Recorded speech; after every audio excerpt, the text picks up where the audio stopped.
amma feesbuuka kee keessa namni jiraachuu fi jiraachuu dhabu feesbuuka kee bilbila biraatiin namni keessa jiraachuu fi jiraachuu dhaba akkaataan ittiin adda baafattu haala kanaan feesbuuka seenta jalqaba eega feesbuuka seenteen boodatti feesbuuka eega seente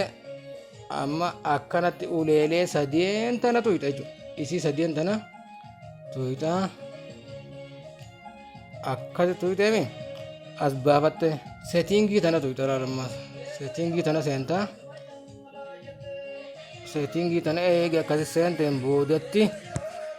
account center jedhaan isa jalqabarra jiru kana asirratti jalqabarra jira jawwaala kiyya irratti jawwaala biraa irratti immoo bakka biraa jiraachuu danda'a barreeffama kana laaltee seenta keessa akkasitti gad deemtee paaswordii bakka itti laal kana barreeffama kana hundaa'u bira dabarte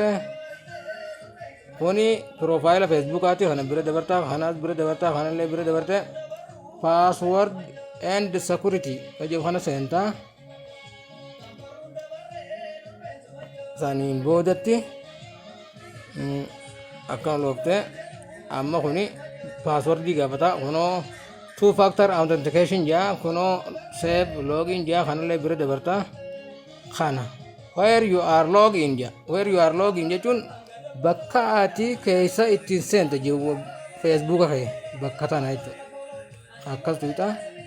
akkana feesbuuka keessi as baasa itti seentammaas okay akka tarreessii fidaa jechuudha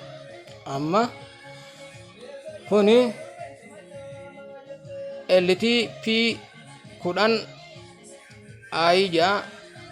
sanaa yaman ziz device jechuun isa kana bilbila kana keessaan kan jirtu jechuudha isaan amma keessa jiruun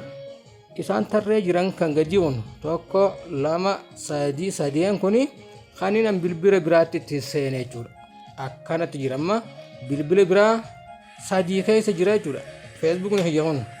keessaa baasuu barbaadda gamma isaan kan hundaa ofirraa keessaa baafta jechuudha hogguu keessaa baaftu isa jalaa kana tuyxaa jechuudha select device to log out